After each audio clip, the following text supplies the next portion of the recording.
Lent நாட்கள், Lent days, இந்த 40 நாட்கள், அதை லெந்து நாட்கள் அப்படின்னு சொல்கிறோம்.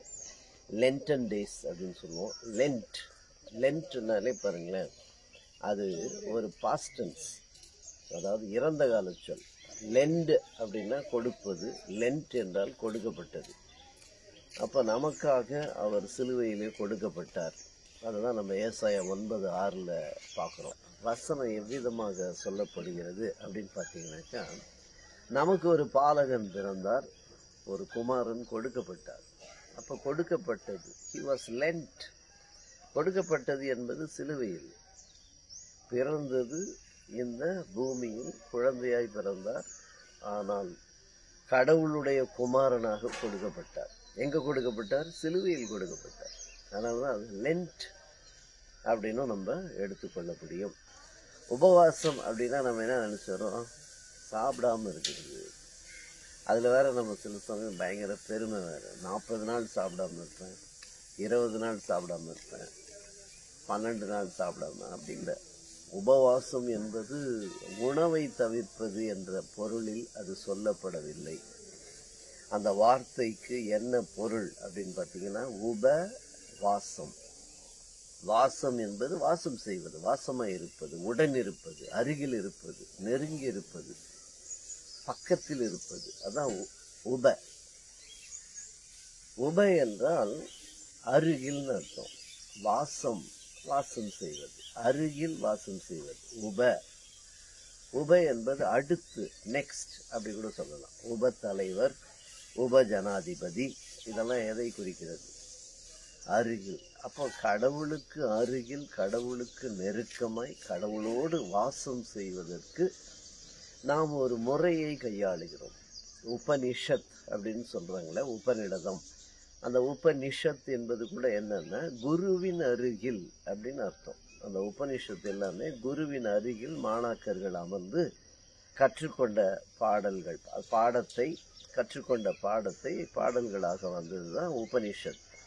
அந்த உப அப்படின்னாலே அருகில், அடுத்து என்று வருவதினால் நம்ம உபவாசம் அப்படின்னா அவருக்கு நெருக்கமாய், அருகில், அவரோடு வாசம் செய்வது தான் உபவாசம். அந்த உபவாசத்திற்கு நான் எந்த முறையை கையாளுகிறேன்? அதுதான். ஒருவர் சாப்பிடாமல் இருக்கலாம், பேசாமல் இருக்கலாம், தனிமைப்படுத்தி கொண்டு இருக்கலாம். இதெல்லாம் நமக்கு ஏற்படுத்தி கொண்டதே ஒழிய, இந்த 40 நாள் கண்டிப்பாக உபவாசம் தான் இருக்கணும் அப்படின்னு உடனே இவர் கான்ட்ரவர்சியாக பேசுகிறாரு அப்படின்னு நினைக்கக்கூடாது. நான் சொல்லுவது என்னன்னா, வேதாகமத்தில் இப்படி தான் நீங்கள் இதை செலிப்ரேட் பண்ணணும்லாம் சொல்லலை. இதை நீங்கள் வழிமுறைப்படுத்த வேண்டும் என்றெல்லாம் சொல்லவில்லை. ஏனென்றால் லென்ட் டேஸ் என்பது இயேசு கிறிஸ்துவுக்கே தெரியாது, நம்ம தான் அதை கொண்டாடுகிறோம். அவரை நினைவு கூறுவதற்காக அவர் நமக்காக சிலுவையில் பாடுபட்டு மரித்து, அந்த மரித்ததற்கான காரியத்தை நாம் என்ன பண்ணுறோம்? அதை 40 நாட்கள் என்று கொண்டாடுகிறோம். அப்போது அது சாம்பல் புதன்லேருந்து புனித வெள்ளி அல்லது பெரிய வெள்ளி, நல்ல வெள்ளின்னு சொல்கிறோமே, அந்த குட் ஃப்ரைடே வரைக்கும் உள்ள 40 நாட்கள். கரெக்டாக கணக்கு போட்டால் 40 நாள் வராது, அதிகமாக வரும். ஏனென்றால் அந்த இடைப்பட்ட ஞாயிற்றுக்கிழமைகளை எல்லாம் தவிர்த்து வரும்போது 40 நாள் வரும். அப்போ அந்த சாம்பல் புதன் என்று இது ஒரு கத்தோலிக்க வழிமுறையாக வந்தது. மண்ணிலே தோன்றி மண்ணுக்கே திரும்புகிறாய் அப்படின்ற ஒரு தத்துவார்த்தத்தை, அந்த ஒரு உண்மையை போதிப்பதற்காக. அதனால் என்ன பண்ணுவாங்கன்னா, அப்போல்லாம் இந்த குருத்தோலை ஞாயிறு என்று குருத்தோலை பிடித்து அவர் வெற்றி பவனி வந்தபோது எல்லாரும் ஓசன்னா பாடி மகிழ்ந்தார்கள் என்று சொல்லுகிறோன்னே, அந்த குருத்தோலையை என்ன பண்ணுவாங்கன்னா, கத்தோலிக்க சபைகளில், கத்தோலிக்க ஆலயங்களில்லாம் அப்போது அந்த குருத்தோலையை வீட்டில் வச்சுருப்பாங்க. அடுத்த வருடம் அந்த காய்ந்து போன குருத்தோலையை கொண்டு அவர்களுடைய குருமார் அங்கே கொண்டு கொடுப்பாங்க. அவர் என்ன பண்ணுவார்னா, அதையெல்லாம் எரித்து சாம்பலாக்கி அந்த சாம்பலை நெற்றியில் இட்டு ஒரு அடையாளமாக, இது நீ மண்ணுக்கே திரும்புகிற அப்படின்னு சொல்கிறதுக்காக அதை செய்தார்கள். அதனால் அதுக்கு பேர் சாம்பல் புதன் என்று வந்தது. அந்த சாம்பல் புதன்லேருந்து ஒரு 40 நாட்கள் என்ன பண்ணுறாங்கன்னாக்கா, ஒரு ஆவிக்குரிய வாழ்க்கை அல்லது ஒரு தபசு காலம். தபஸ் அப்படின்னா தவக்காலம் என்று சொல்லுகிறது. தவக்காலம் என்றால் நான் தவம் இருப்பது அல்ல, எனக்காக சிலுவையில் அவர் கொண்ட ஒரு தவம். அதனால் அது அவர் கொண்ட தவம். அந்த அவர் கொண்ட தவத்தை குறித்து நம்ம இன்னொரு முறை நம்ம பார்க்கலாம். ஆனால் அந்த தவக்காலத்திலே நாம் இப்படித்தான் கையாள வேண்டுமா என்றால் இல்லை. உடனே நம்ம ஒரு வசனத்தை எடுப்போம். அது என்னன்னா, சீஷர்கள் ஏன் எங்களால் இதை செய்யக்கூடாமல் போனது, பிசாசு பிடித்த ஒருவனை அல்லது தீயினாலும் அவன் விழறான் அப்படின்னு சொல்லி ஒரு வியாதியஸ்தனை அவனுடைய தகப்பன் கொண்டு வருவதை வேதத்தில் பார்க்குறோம். அப்போது அந்த மகனின் தகப்பன் சீஷரிடத்தில் கொண்டு இவனை குணமாக்க வேண்டும் என்ற போது அவர்களால் அது கூடாமல் போயிற்று அப்படின்னு சொல்லி ஒரு இடத்தை பார்க்கணும்.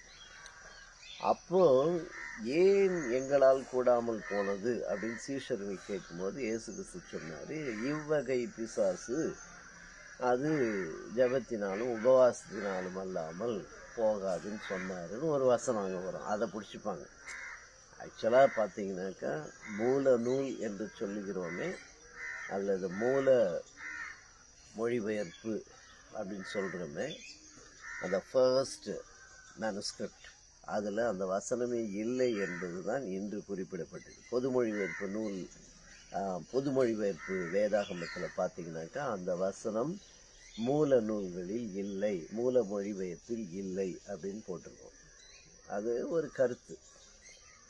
உபவாசம் வேண்டும், இல்லைன்னு சொல்லலை. இயேசு கிறிஸ்து பிறந்தபோது அங்கே அன்னாள் என்பவர் தேவாலயத்தில் இருந்தார். அவர் 80 வயது உள்ளவர்.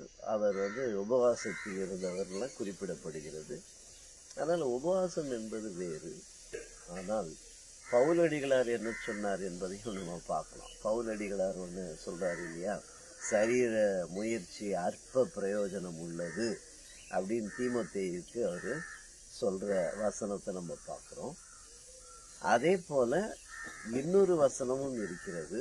கொலோசியர் 2:23 சரீர ஒடுக்கத்தையும் பற்றி ஞானம் என்கின்ற பெயர் கொண்டிருந்தாலும் அது மாம்சத்தை பேணுகிறதற்கே மட்டுமன்றி வேறொன்றிற்கும் அது பிரயோஜனப்படாது அப்படின்னு சொல்றாரு. அப்போ இதை நம்ம என்ன சொல்ல முடியும்?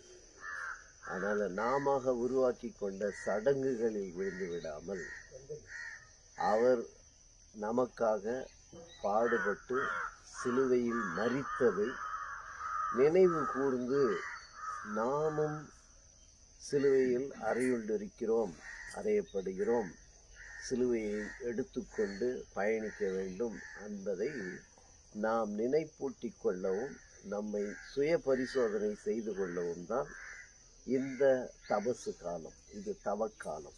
அவர் நமக்காக சிலுவையில் தவம் இருந்ததை நினைப்பூட்டுகிற காலமே ஒழிய நம்ம 40 நாள் தவம் இருக்கிறதுக்கு பொருள் இல்லை. அப்படி அது அர்த்தம் கொள்ளக்கூடாது. தொடர்ந்து பார்ப்போம். Thank you so much. God bless you all.